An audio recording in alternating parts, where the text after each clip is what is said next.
Que a boa mão de Deus esteja com você. Sou o professor Rogério de Souza, junto com o Instituto Supera. E agora nós vamos estudar apologética, a disciplina que cuida da defesa da fé.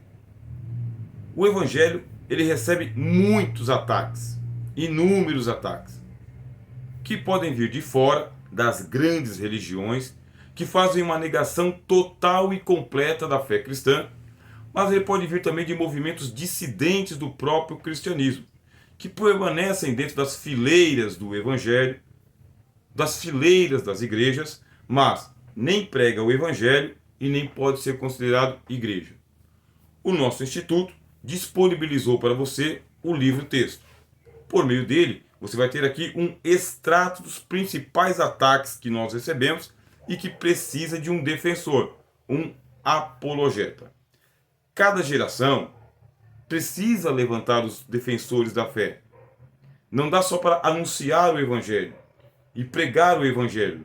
Também é necessário destacar a ortodoxia, isto é, aquele conjunto de doutrinas que são explicitamente ensinados pela palavra de Deus e que, se você bater neste conjunto de doutrinas, você vai estar confrontando a ortodoxia, sendo então necessário restabelecer, mediante a apologética, a defesa da fé, o que é ortodoxia e o que é heresia. Vamos acompanhar aqui o nosso extrato? Pegue você também aí o seu livro-texto e acompanhe, começando pelo G12, Grupo dos 12. Lá na Colômbia, o contexto nos mostra de que era difícil as igrejas se manterem de pé, tendo um grande número de pessoas, e muitos afastaram-se da Igreja de Cristo por correr risco de vida. Aí surgiu um pastor colombiano alegando que recebeu revelações diretas do Senhor Jesus sobre a restauração da igreja para o modelo original. Qual seria este modelo original? Sempre tem esse discurso: levar a igreja para as suas origens, do jeito que era lá no primeiro século. Qual seria o modelo original? O G12, Grupo dos 12. Um líder, juntamente com 12 irmãos junto também, vão formando células casa em casa. E assim eles vão se reunir constantemente para a leitura da palavra de Deus, os louvores, as orações e, consequentemente, as ofertas também. Não são cultos muito elaborados, mas principalmente para estudo da palavra de Deus. Parece bom e parece ótimo. Aí vem a parte crítica, que são as heresias. Todos esses movimentos, eles trazem heresias e eles atacam diretamente a ortodoxia. Então você vê aqui que o conceito da visão dos 12 está atrelado a essa ideia de que a Igreja de Cristo era composta por 12 apóstolos originais, que o Senhor Jesus andou com os 12 apóstolos originais e que esse é o grande número da fé cristã. De 12 em 12 se evangelizará o mundo inteiro. Mas aí vem os métodos que são contraditórios com a fé cristã. Começa com a questão dos encontros. Vou ler para vocês aqui, ó. Tá lá, tá bem? Para você acompanhar o professor Rogério. Está aqui na página de número 4 do seu livro-texto, onde está escrito aqui, ó, métodos antibíblicos. Existem métodos que são utilizados nos encontros, que fogem totalmente aos padrões bíblicos e que são motivos de questionamento. Dentre eles, a cura interior, que envolve regressão psicológica, atividade que só pode ser exercida por profissionais da área da psicologia, mesmo assim com riscos para a pessoa. Ora, esse negócio de fazer uma regressão para acontecer uma cura interior, você tem feridas na alma, você tem traumas psicológicos, nós temos que entrar lá no seu passado e fazer uma regressão até chegar no útero. Veja só, isso faz parte de uma das técnicas da psicanálise, por exemplo. Acontece que um psicanalista, ele tem formação para isso. E formação não somente em uma escola de conhecimento, em vários. Ainda mais que ele é uma autoridade reconhecida para fazer isso. Em que momento que a Bíblia dá o ensejo para que um pastor proceda de uma maneira psicanalítica, fazendo regressão da pessoa. E para quê? Para encontrar onde que ela foi traumatizada. É suficiente isso? Fazer a regressão? Levar a pessoa a memórias que estão apagadas, que estão abaixo do nível da consciência, lá no inconsciente? Você vê o Senhor Jesus fazendo isso? Você vê os apóstolos fazendo isso? Há uma orientação bíblica explícita para que isto aconteça? Percebemos que não. Aí continua aqui o nosso livro-texto dizendo: métodos estranhos. Ainda faz parte dos rituais de encontro a pessoa escrever os seus pecados em pedaços de papel e depois queimar em uma fogueira acesa para este fim. Veja que este uso, que pode ser chamado aí apenas de uma metodologia, é perigosa. Na verdade, ela faz parte do fetichismo. O que é fetichismo? É quando você torna um objeto próprio para o culto, que vai receber um poder espiritual a mais, um amuleto, um patuá, um objeto qualquer. E pela manipulação, esse poder espiritual ele vai vir ao encontro daquele que está manipulando. Aqui no caso, um pedaço de papel. Recebe um poder mágico. Escreve-se os pecados neste papel. E agora você vai fazer uma bolinha e você vai colocar na fogueira sagrada, no fogo santo. Isso faz parte do xamanismo, por exemplo. Não tem nada de cristão, nada de apostólico, nada de evangélico. Nós temos uma doutrina clara que para perdão dos nossos pecados existe a eficácia do sangue do Senhor Jesus. Nós temos a doutrina clara de que as coisas velhas já passaram e tudo se fez novo. O apóstolo Paulo, ele diz: uma coisa faço, e é que, esquecendo-me das coisas que para trás ficam, avanço para as que estão adiante de mim. Cristo não convida ninguém a fazer aqui uma introspecção e uma retrospecção para achar um pecado perdido lá no passado. Não. O que ele disse para as pessoas que queriam segui-lo? Deixe que os mortos enterrem os seus mortos. Vem você e siga-me. Quem quer vir após mim, negue-se a si mesmo. Tome a sua cruz e siga-me. Quem pega no arado não pode olhar para trás. Assim você já percebe esse método totalmente esquisito de fazer regressão e o outro de escrever o nome em uma folha de papel para jogar no fogo. Um xamanismo flagrante. Mas as pessoas acreditam nisso. A gente continua aqui na leitura, tá bem? Ainda estou na página de número 4. Aí surge lá, os desvios doutrinários do G12. Exclusivismo, porque agora eles dizem, nós encontramos a fórmula do Novo Testamento, uma revelação espiritual que Deus nos deu. Aí, consequentemente, quem não abraçar a visão em células? Por quê? As igrejas históricas sempre fizeram células de estudo, desde que estas células estejam ligadas a uma congregação, com um ministério formado, com cultos regulares. Agora, a célula ser o principal da fé cristã, onde acontecem encontros esotéricos. O que é um encontro esotérico? Onde uma linguagem própria daquele movimento ali vai desabrochando, vai destravando a mente, vai descobrindo segredos. Obviamente que as pessoas que participam desse tipo de movimento estão se afastando da fé cristã, estão se afastando da ortodoxia cristã. Aí surge o exclusivismo. Aqui está a verdade, aqui desce o Espírito Santo, aqui é onde Deus está. Foi aqui que eu encontrei a minha cura interior e a minha libertação.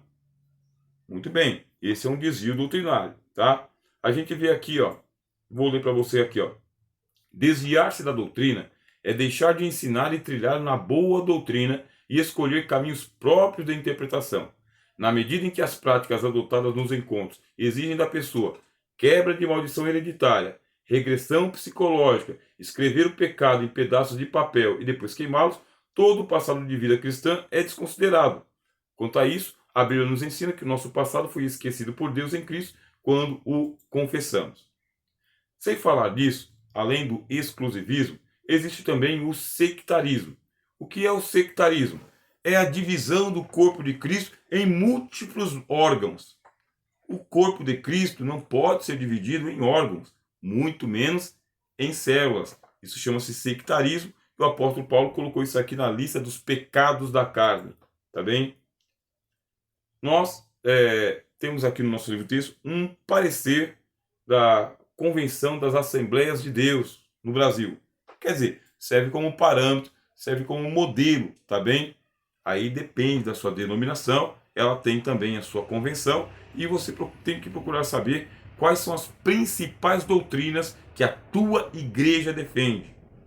Veja que eu não disse congregação, veja que eu não disse denominação, veja que eu não disse ministério, eu disse a igreja a qual você pertence. Você conhece quais são as doutrinas oficiais? Tem acesso ao seu credo, à sua confissão de fé, ao seu estatuto social? Você sabe quais doutrinas oficialmente são defendidas pela tua igreja, onde você professa a Cristo como Senhor?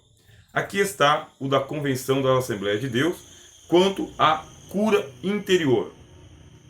Sabemos que esse grupo utiliza-se da hipnose e aplica a técnica de regressão etária para ensinar aos que participam do encontro a libertação de perdão contra ofensas recebidas desde a fase embrionária ao pai, à mãe, aos irmãos, aos familiares e até mesmo a Deus.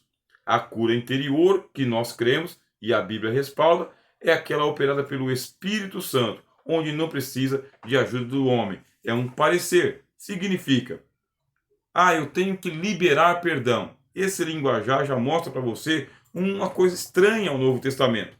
Porque não tem essa expressão em o Novo Testamento. Liberar perdão. Tem apenas perdoa. Perdoados te estão os seus pecados. Quantas vezes, Senhor? Até 70 vezes 7, se ele vier pedir perdão a você. A expressão liberar perdão é uma inovação deste movimento. Quebra de maldição. De acordo com o manual que rege os encontros, eles usam citações bíblicas sobre o tema e dizem: a maldição é a permissão dada ao diabo para causar danos à vida das pessoas. Caem em contradição na mesma referência bíblica, pois o versículo 5 da parte B afirma que é o próprio Deus quem a amaldiçoa. Fica, portanto, bem claro que a liderança do movimento não aprecia os princípios da hermenêutica. Cristo anulou na cruz todo o efeito de nossos pecados quando de nossa entrega condicional a Ele. O cristão não pode estar em maldição porque Cristo se fez maldição por nós. Eles costumam usar a expressão dar legalidade ao diabo. Por favor, é uma contradição de termos. Por mais que o diabo atue e faça uso até da palavra de Deus, como ele fez no deserto, ele está sempre na clandestinidade, sempre na marginalidade, sempre na oposição a Deus.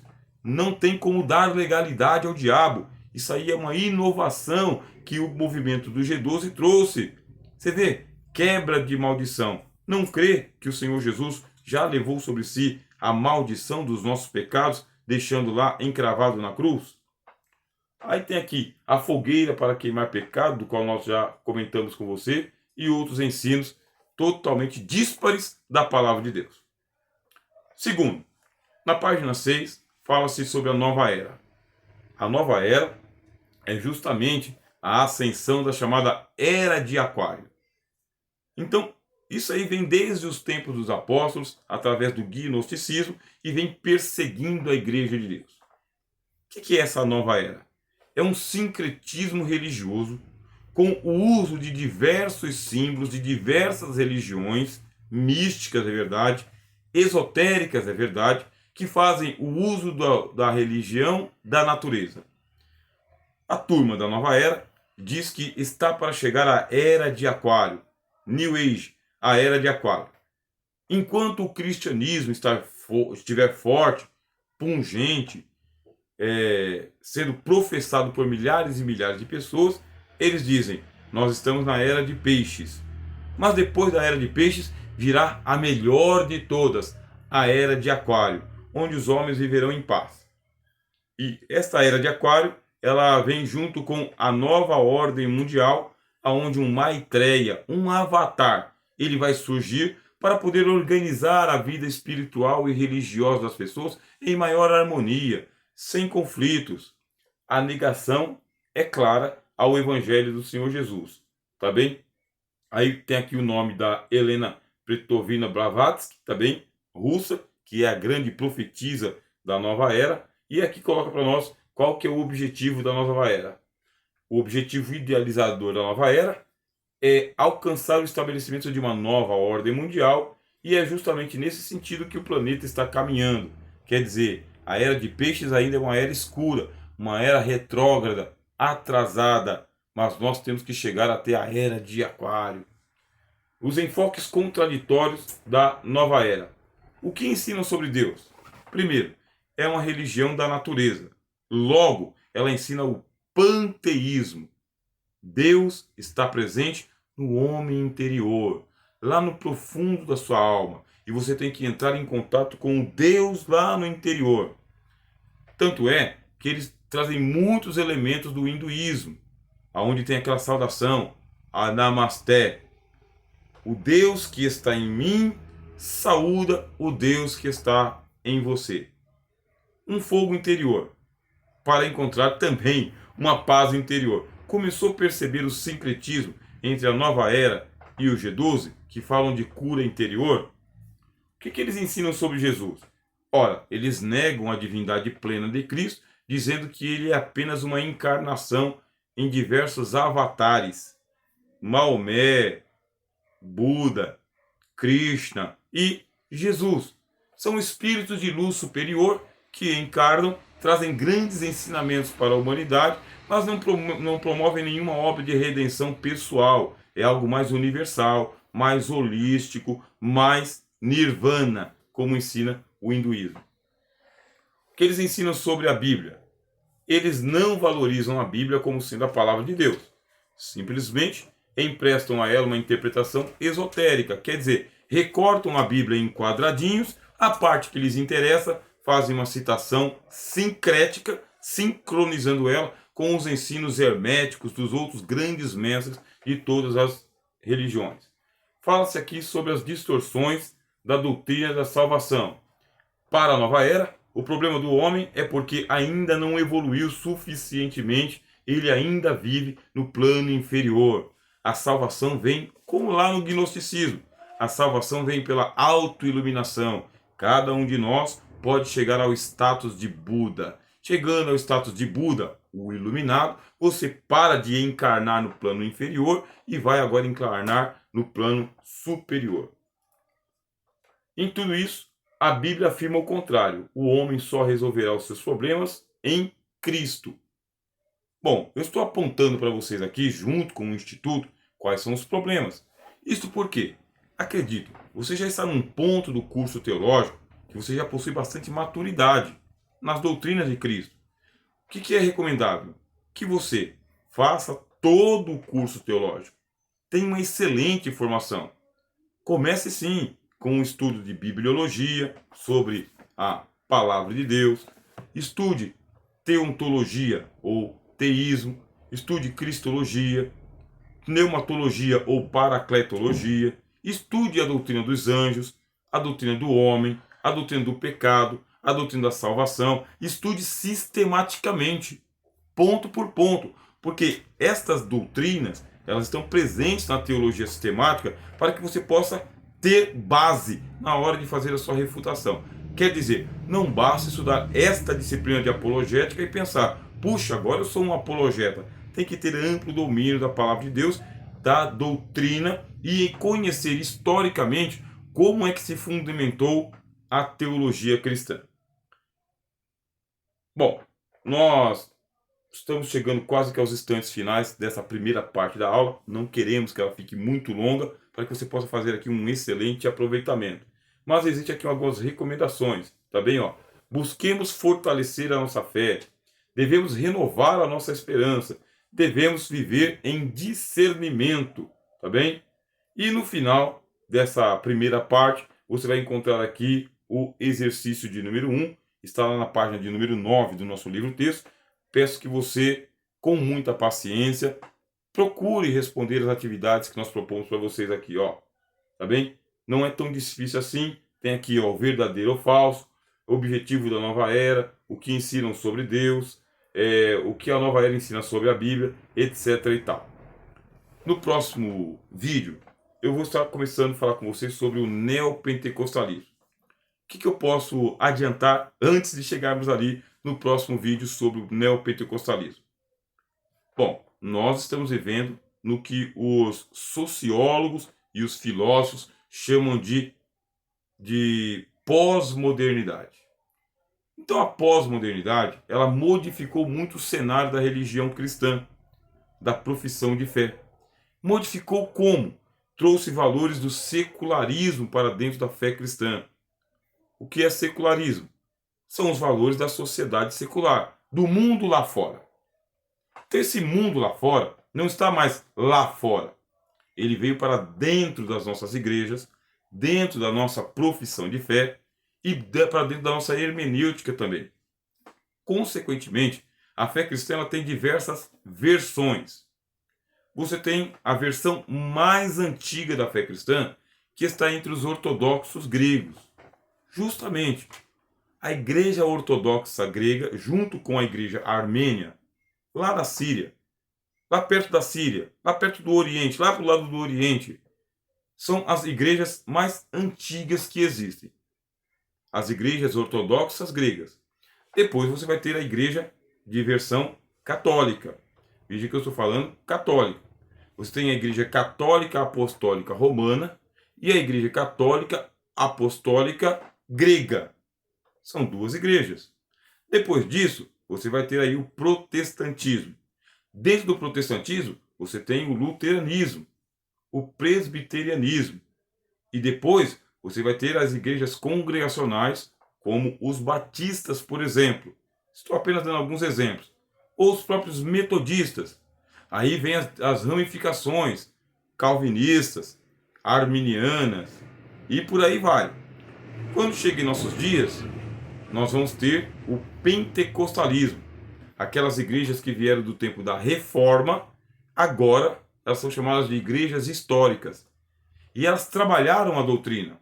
Quer dizer, você não está pisando no solo virgem lá do primeiro e do segundo século. Nós já estamos no século XXI. As doutrinas de Cristo já estão sendo ensinadas há 2 milênios dentro da igreja. Isto é, para os cristãos professos, aqueles que recebem as ordenanças de Jesus ou sacramentos da palavra de Deus, como dizem algumas denominações. E, consequentemente, 2000 anos depois, é impossível dizer que estamos pisando em solo virgem ou que nós estamos restaurando a igreja de Deus aos primórdios lá do século I. Nem é a vontade de Deus que isso aconteça. Basta você estudar as parábolas de Jesus. O reino de Deus é semelhante a uma pequena semente que é lançada à terra, como um grão de mostarda. Mas ela vinga, ela cresce, torna-se uma grande hortaliça e as aves do céu vêm aninhar-se à sua sombra. Portanto, não tem como a igreja de Deus voltar para o útero de Maria. Não tem como voltar para os dias dos apóstolos. Ela só pode crescer cada vez mais. E agora? Que tempo que nós estamos? Estamos no tempo chamado de pós-modernidade. 2000 anos depois da manjedoura, 2000 anos depois da cruz, 2000 anos depois dos apóstolos. Já temos o Novo Testamento e a história da igreja. Um conjunto de doutrinas que é chamado de ortodoxia. Basta a nós fazer o quê? Tomar conhecimento da história da igreja, da história da doutrina, da palavra de Deus e a cada denominação que surgir, a cada nova versão de fé em Cristo que surgir, conferir com a palavra de Deus, conferir com as doutrinas dos apóstolos e, sobretudo, conferir com a presença do Espírito Santo, o sinal da presença imediata de Deus em nossos corações. Você está entendendo? É uma tarefa que ela é diferente daquela do primeiro, do segundo e terceiro século. Porque para que a doutrina ficasse estabelecida, demoraram-se séculos e séculos. Agora vamos fazer uma revisão? Como fizeram os reformadores? Como fizeram os avivalistas? Como fizeram os missionários? Como que nós vamos fazer? Na próxima parte das nossas aulas, eu vou estar falando sobre o neopentecostalismo, que é mais uma versão da fé cristã e que traz com ela muitas contradições teológicas. Sou o professor Rogério de Souza, junto com o Instituto Supera, estudando com você apologética, a defesa da fé.